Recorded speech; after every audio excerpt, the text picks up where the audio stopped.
The home inspector found the first hole on a Tuesday. Behind the drywall in the master bedroom closet. Not a crack. Not settling damage.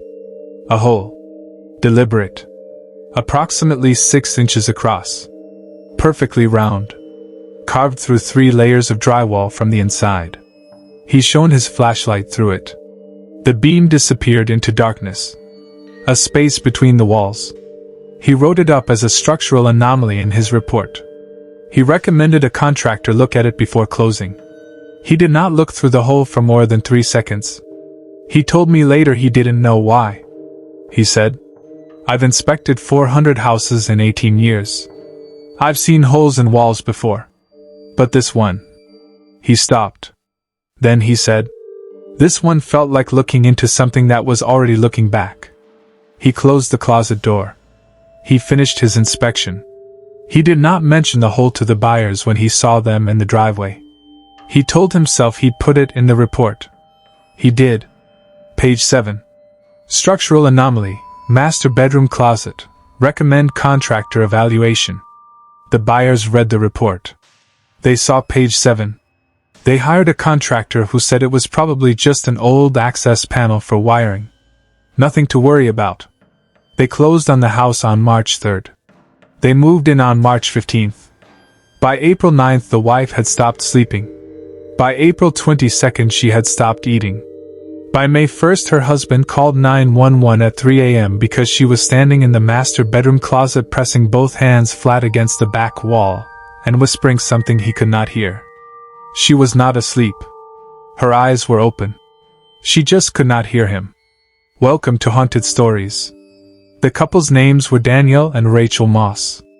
29 and 27 years old. First home. Foreclosure purchase. Good deal on a 3-bedroom in Hendricks County, Indiana. The kind of house young couples buy when they are optimistic and practical and ready to put in the work. They put in a different kind of work than they planned. And what they found inside those walls changed both of them in ways that do not have clean names. I spoke to Daniel for 6 hours. Rachel would not speak to me. She will not speak about it to anyone. What I know about Rachel's experience I know from Daniel. From the police report. And from one document I am going to tell you about at the end of this. That document is the reason I lost sleep for 3 weeks after I found it. That document is the reason this story has never been told the way I am about to tell it. The house on Meridian Creek Road had been built in 1962. Single story. 3 bedrooms. A basement. A detached garage. 1,100 square feet of ordinary mid-century Indiana construction. The previous owner, a woman I am going to call Edna Barlow, which is not her real name, had purchased it in 1978 and lived there alone until her death in 2019. 41 years. Alone. No children. No spouse. No visitors that the neighbors could recall in the later years. In the earlier years she had been ordinary enough, a quiet woman, worked at the county clerk's office, kept her yard neat, waved when she drove past. But somewhere in the middle years, the neighbors disagreed about exactly when. Some said the late 1980s, some said earlier. She had become something else. Not dangerous. Not threatening. Just absent. Like a light that dims so slowly you don't notice until you realize one day you've been sitting in the dark for a long time. She stopped coming out. The yard went to weeds. The mail piled up until someone called the county. She would not answer the door. The county welfare check in 2018 found her alive and cognitively intact but living in conditions that the social worker described in her report as, and I am quoting directly here, consistent with someone who has been conducting an extended interior life. She meant the house. She meant that Edna Barlow had spent decades not just living in the house but living inside it in a way that went past ordinary habitation. The social worker's report noted that several of the interior walls had been modified. Sections of drywall removed and replaced. In patterns that the social worker could not explain. She recommended a follow-up. The follow-up never happened. Edna Barlow died in her bed in February 2019. Natural causes. 77 years old. The house sat empty for 4 years before the bank sold it to Daniel and Rachel Moss. Daniel told me the first month was fine. Normal new house stuff. Unpacking. Painting. Figuring out which windows stuck and which faucets dripped. Rachel had taken 2 weeks off work to get the house set up. She was the kind of person who needed her home to feel right before she could settle. She arranged and rearranged.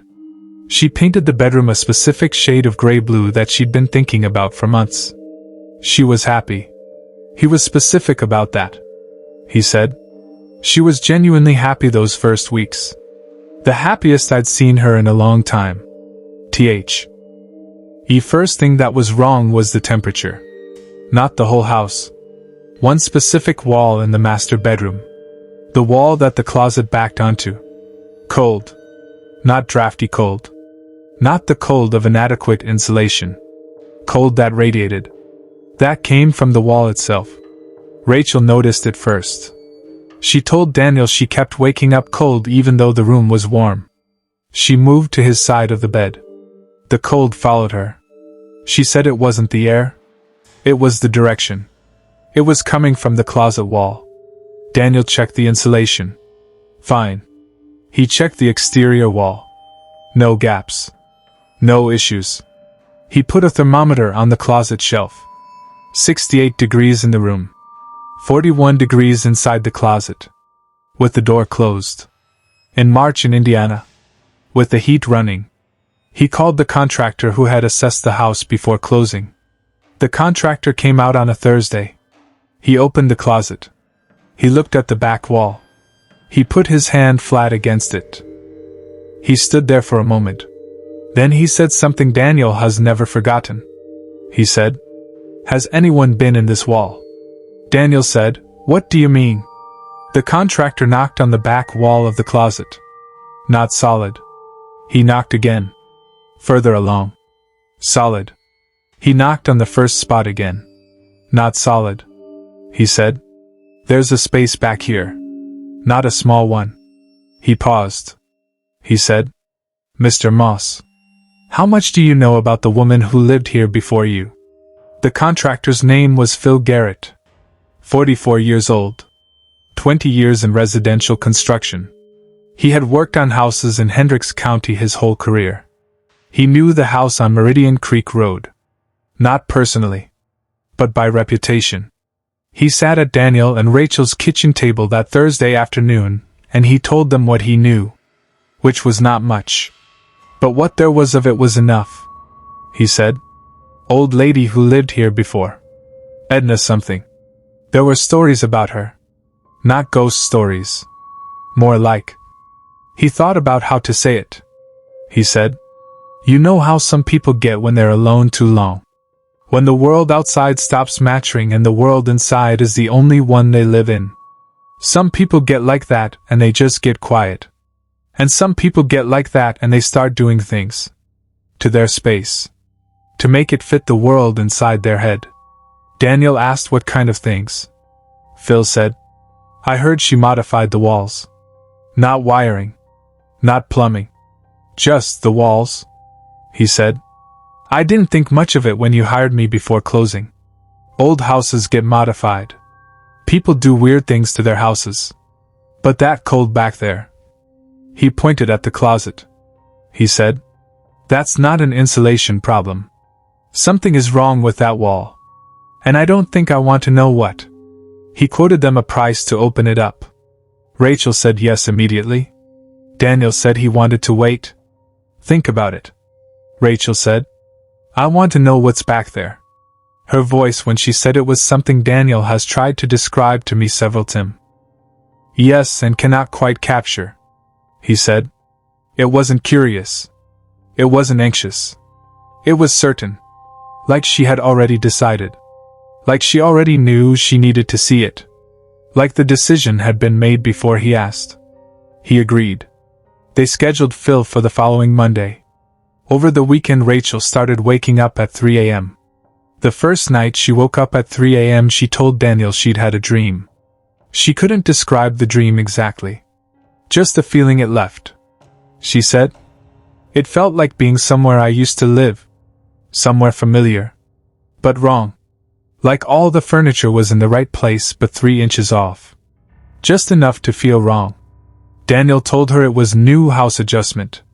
The second night she woke up at 3 a.m., and she was not in bed. She was standing at the closet door, hand on the handle. Daniel woke up and found her there. He said her name. She turned around and she was completely awake. She said, "I was listening." He said, "To what?" She said, "I don't know. Something. Inside." He took her back to bed. The third night he woke up and she was in the closet, standing at the back wall, both hands flat against it, pressing, like she was trying to feel something through the drywall, or like something on the other side was pressing back. He got her out of the closet. She came easily. No resistance. She said she didn't remember getting up. He called Phil on Sunday night and moved the appointment to Monday morning first thing. Phil arrived at 8 a.m. He opened the closet. He scored the drywall on the back wall with a utility knife. He pulled the first section. The cold that came out of the wall hit them like a wave. Phil stepped back. Daniel stepped back. Rachel stepped forward. Phil pulled the second section of drywall, and they saw what Edna Barlow had done to the inside of her house. The space between the walls ran the entire length of the master bedroom. Not a gap. Not a cavity. A passage. Edna Barlow had removed the interior framing between the exterior wall and the drywall. She had widened the space methodically, carefully, over what must have been years. The passage was approximately 2 feet wide, just wide enough for a person, and she had lived in it. That was the only way to describe what Phil's flashlight showed them. She had lived in the passage between the walls. A sleeping area, a flattened pad of old blankets on the floor. A small wooden shelf mounted to the interior of the exterior wall. On the shelf, a cup, a plate, a candle burned down to nothing. A small stack of composition notebooks. The notebooks. Daniel picked one up. He opened it. The handwriting inside was small and dense. Meticulous. He read the first line. He put it back down. He said to Phil, "Call someone?" Phil said, "Who?" Daniel said, "I don't know. Just call someone." Rachel was still standing at the opening, looking into the passage. Not moving. Not speaking. Just looking. Daniel sighed. Her name. She didn't respond. He touched her shoulder. She turned. Her face was the face he knew. Her eyes were somewhere else entirely. She said, and Daniel told me this quietly, the way people tell you the thing they have never said out loud before. She said, "It's warm in there." The passage was 41 degrees. She said it was warm. Phil left. He did not take the notebooks. He did not want them. He drove away and did not come back. Daniel sat at the kitchen table with the notebooks. There were 11 of them, covering what appeared to be the last decade of Edna Barlow's life. The last decade she spent living in the passage between her walls. Not in the house. In the walls. He did not read all of them that day. He read enough. What the notebooks described was a woman who had decided, at some point in her late 60s, that the world inside was more real than the world outside. She described it in careful practical terms, like a journal of a journey. The early entries were about the walls. How she had started sleeping with her back against the bedroom wall. How the wall was warm. How she could hear things in it. Not voices. Not sounds exactly. More like a presence. A company. She had been alone for so long. And the wall was not alone. The wall had something in it. Something that had always been in houses and that most people never noticed because most people never pressed their ear to the wall and listened. Not for a few seconds. For hours. For days. For years. She had listened until she could hear it. And once she could hear it, she could not stop. And once she could not stop, she needed to be closer to it. And so she had opened the wall. And gone inside. Daniel stopped reading at entry 47. Entry 47 was dated March 15th. The day Daniel and Rachel had moved in. Entry 47 said, "Someone new is in the house. A woman. Young. She'll hear it soon. They always hear it if they're the right kind. And she's the right kind. I can tell already. She listens." Daniel looked up from the notebook. He looked at the kitchen doorway. Rachel was standing in it. She had not been there a moment ago. She said, "What are you reading?" He said, "Nothing." She looked at him. The way she always looked at him when he was lying. Then she looked at the notebooks on the table. She said, "Can I see one?" He said, "No." She said, "Daniel. I can hear it. I've been hearing it for 2 weeks. You know I have. Don't keep it from me." He looked at his wife. 27 years old. Gray circles under her eyes from 3 weeks of broken sleep. Standing in the kitchen doorway in the house they had bought together. And he thought about entry 47. She's the right kind. I can tell already. She listens. He closed the notebook. He said, "We need to leave." Rachel said, "I'm not leaving." He said, "Rachel." She said, "I'm not leaving." She said it the way Edna Barlow had said things in the later notebooks. Quiet. Certain. Like the decision had already been made somewhere deeper than words. Daniel called his mother. His mother came that evening. A practical woman from Terre Haute who had raised 3 sons and did not believe in anything she could not verify with her own hands. She walked into the house and within 20 minutes she was in the kitchen with Daniel telling him they needed to get Rachel out. He asked what she meant. His mother said, "Something is wrong with her. Not sick, wrong. Wrong like she's listening to something the rest of us can't hear. She's been standing at that closet doorway since I got here. I've talked to her 3 times. She answers. She makes sense. But she keeps drifting back to that doorway. Like something is pulling her." Daniel said, "I know." His mother said, "What is in that wall?" He told her about the passage. The blankets. The shelf. The notebooks. She asked about the notebooks. He told her what entry 47 said. His mother was quiet for a long time. Then she said, "Whatever that woman was listening to in those walls, whatever she found in there, it's still in there. And Rachel can hear it. And if you don't get her out of this house tonight, it is going to pull her all the way in." Daniel asked. "How do you know that?" His mother said, "Because I've been watching her face for the last 20 minutes. And she looks like someone standing at the edge of something deciding whether to jump. And she looks like she's already decided." He found Rachel at the closet doorway.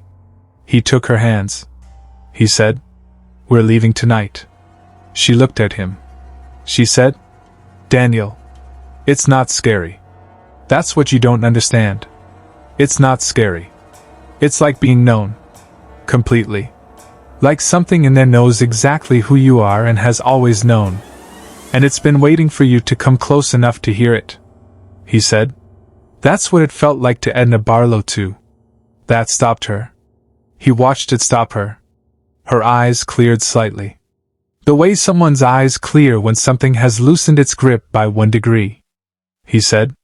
"She went inside, Rachel. She lived in the wall for 10 years. She died in there.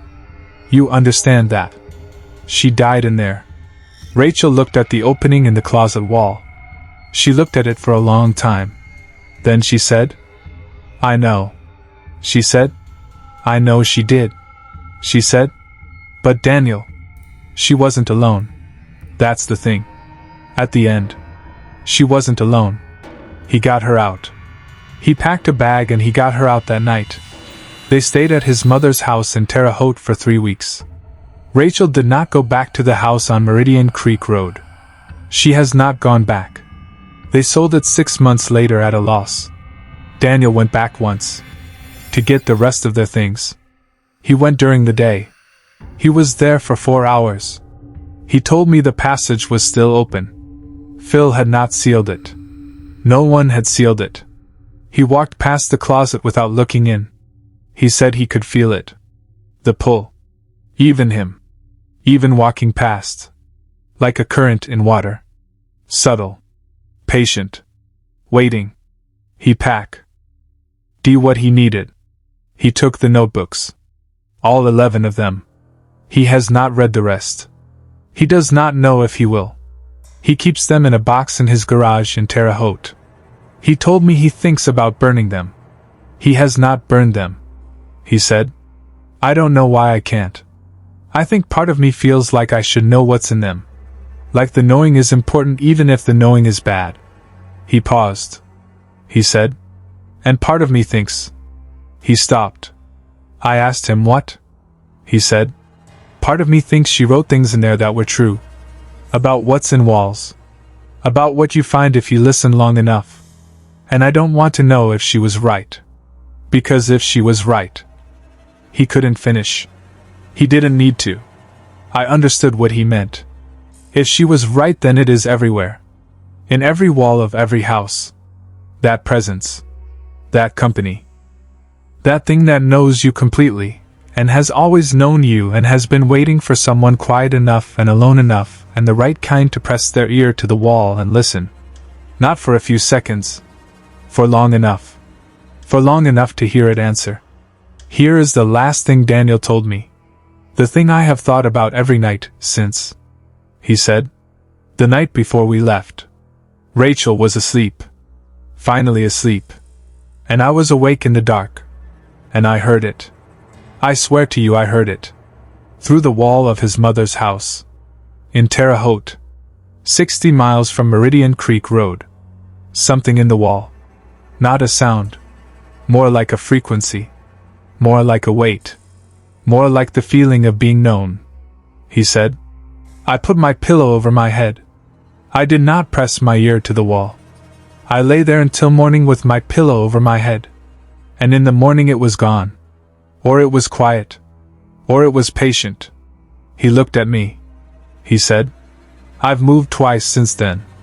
Different houses. Different cities. And every night. Every single night. I sleep away from the wall. I will not sleep against the wall. I will not put my ear to a wall. I will not listen. Because I know now that it's not just in that house. It's not just in Hendricks County, Indiana. It's everywhere there are walls. It's everywhere there are people quiet enough and alone enough and the right kind. And the only thing between you and hearing it is not listening, is never listening, is sleeping in the center of the room. Away from the walls. Away from what is in them. Away from what has always been in them. And always will be. This has been Haunted Stories. Subscribe if you dare.